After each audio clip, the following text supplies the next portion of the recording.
Selamat datang di channel kami.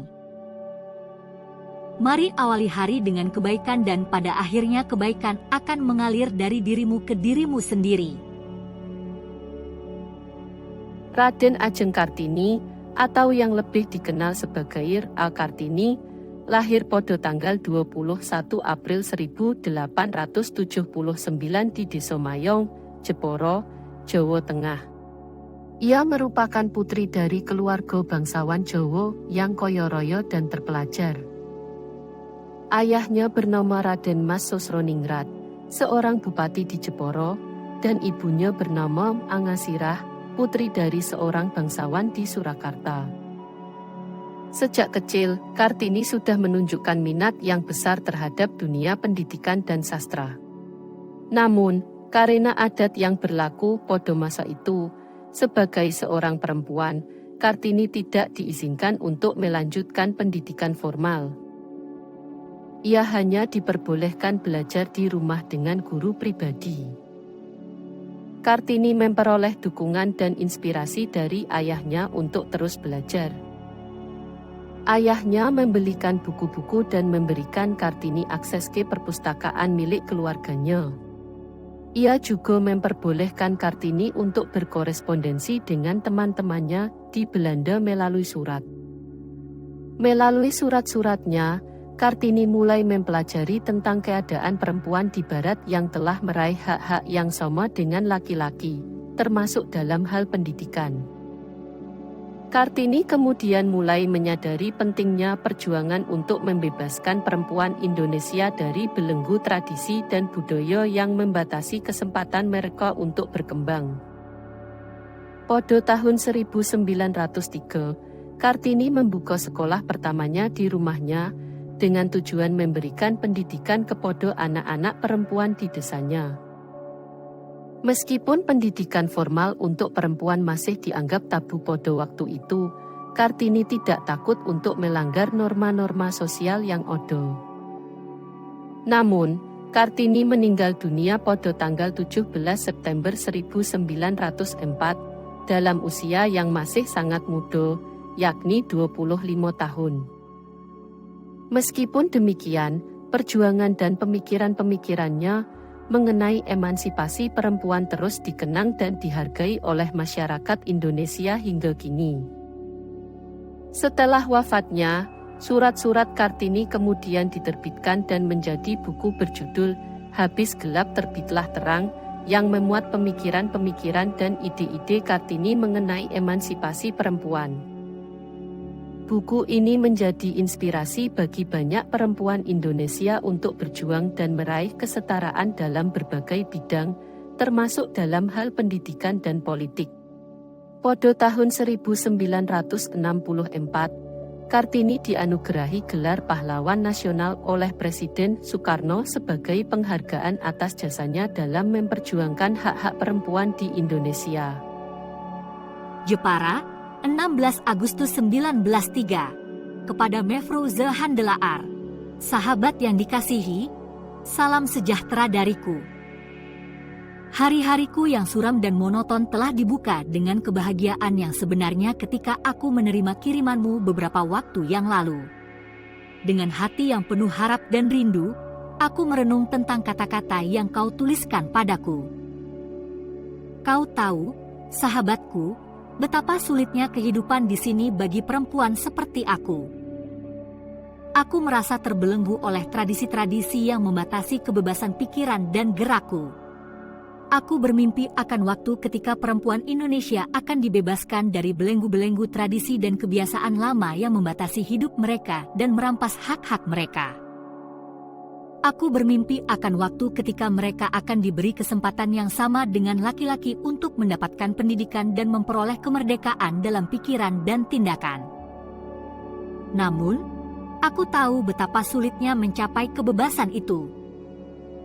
Budaya kita masih sangat patriarkal dan perempuan dianggap lebih rendah dari laki-laki. Meskipun aku berasal dari keluarga bangsawan dan memiliki kesempatan untuk mendapatkan pendidikan yang baik, aku masih merasakan betapa sulitnya mendapatkan kebebasan dan kesetaraan yang aku idamkan. Aku tahu bahwa di Belanda, perempuan telah mencapai banyak kemajuan dalam hal emansipasi. Aku ingin belajar dari pengalamanmu dan mendapatkan inspirasi untuk terus berjuang untuk hak-hak perempuan di Indonesia. Apa yang bisa kita lakukan untuk membantu perempuan Indonesia mencapai kemerdekaan dan kesetaraan? Sahabatku, aku merindukan kebebasan dan kesetaraan yang kau nikmati di Belanda. Aku ingin melihat perempuan Indonesia mendapatkan kesempatan yang sama dengan laki-laki untuk mengembangkan potensi mereka dan memberikan kontribusi yang berarti bagi masyarakat kita. Aku berharap kau dapat membantuku dalam usahaku untuk membebaskan perempuan Indonesia dari keterbelakangan dan ketidakadilan sosial. Salam hormatku, Raden Adjeng Kartini. Jangan pernah menyerah jika kamu masih ingin mencoba. Jangan biarkan penyesalan datang karena kamu selangkah lagi untuk menang. Terkadang, kesulitan harus kamu rasakan terlebih dulu sebelum kebahagiaan yang sempurna datang kepadamu. Saat membicarakan orang lain Anda boleh saja menambahkan bumbu, tapi pastikan bumbu yang baik. Ibu adalah pusat kehidupan rumah tangga. Kepada mereka dibebankan tugas besar mendidik anak-anaknya. Pendidikan akan membentuk budi pekertinya. Tahukah engkau semboyanku, aku mau, dua patah kata yang ringkas itu sudah beberapa kali mendukung dan membawa aku melintasi gunung keberatan dan kesusahan. Kata aku tiada dapat melenyapkan rasa berani. Kalimat aku mau membuat kita mudah mendaki puncak gunung. Perempuan yang pikirannya telah dicerdaskan, pemandangannya telah diperluas, tak akan sanggup lagi hidup di dalam dunia nenek moyangnya. Seorang guru bukan hanya sebagai pengasah pikiran saja, melainkan juga sebagai pendidik budi pekerti. Tetapi apalah artinya pandai dalam ilmu yang hendak diajarkan itu, apabila ia tidak dapat menerangkan secara jelas kepada murid-murid? Alangkah besar bedanya bagi masyarakat Indonesia bila kaum perempuan didik baik-baik. Dan untuk keperluan perempuan itu sendiri, berharaplah kami dengan harapan yang sangat supaya disediakan pelajaran dan pendidikan. Karena inilah yang akan membawa bahagia baginya. Dan biarkan saya tiada beruntung sampai ke ujung jalan itu, meskipun patah di tengah jalan, saya akan amati dengan rasa berbahagia, karena jalannya sudah terbuka dan saya ada turut membantu mengadakan jalan yang menuju ke tempat perempuan Bumi Putra merdeka dan berdiri sendiri. Ia tidak wajib patuh kepada siapapun juga, kecuali terhadap suara batinnya, hatinya. Jangan kau katakan, saya tidak dapat, tetapi katakan, saya mau. Saat suatu hubungan berakhir, bukan berarti orang berhenti saling mencintai. Mereka hanya berhenti saling menyakiti. Adakah yang lebih hina daripada bergantung kepada orang lain? Abis gelap terbitlah terang. Janganlah kami coba dengan paksa mengubah adat kebiasaan negeri kami ini. Bangsa kami yang masih seperti anak-anak itu akan mendapat yang dikehendakinya, yang mengkilap bercemerlangan. Kemerdekaan perempuan tak boleh tidak akan datang juga. Pasti akan datang jua, hanyalah tiada dapat dipercepat datangnya. Jangan biarkan kegelapan kembali datang, jangan biarkan kaum wanita kembali diperlakukan semena-mena. Perempuan adalah pembawa peradaban. Banyak hal yang bisa menjatuhkanmu, tapi satu-satunya hal yang benar dapat menjatuhkanmu adalah sikapmu sendiri. Kita dapat menjadi manusia sepenuhnya, tanpa berhenti menjadi wanita seutuhnya. Kami di sini memohon diusahakannya pengajaran dan pendidikan anak-anak wanita, bukan sekali-kali karena kami menginginkan anak-anak wanita itu menjadi saingan laki-laki dalam hidupnya, tapi karena kami yakin akan pengaruhnya yang besar sekali bagi kaum wanita, agar wanita lebih cakap melakukan kewajibannya yang diserahkan alam, sunatullah sendiri ke dalam tangannya. Menjadi ibu, pendidik manusia yang pertama-tama. Untuk sementara didiklah, berilah pelajaran kepada anak-anak perempuan kaum bangsawan. Dari sinilah peradaban bangsa harus dimulai. Jadikanlah mereka ibu-ibu yang cakap, cerdas dan baik. Maka mereka akan menyebarluaskan peradaban di antaranya bangsanya. Bila golongan atas sudah berpendidikan, maka pendidikan seluruh bangsa hanya soal waktu saja. Teruslah bermimpi, teruslah bermimpi, bermimpilah selama engkau dapat bermimpi. Bila tiada bermimpi, apakah jadinya hidup? Kehidupan yang sebenarnya kejam. Jangan mengeluhkan hal-hal buruk yang datang dalam hidupmu. Tuhan tak pernah memberikannya. Kamulah yang membiarkannya datang. Tiada awan di langit yang tetap selamanya. Tiada mungkin akan terus-menerus terang cuaca.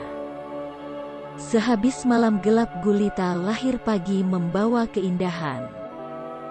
Kehidupan manusia serupa alam.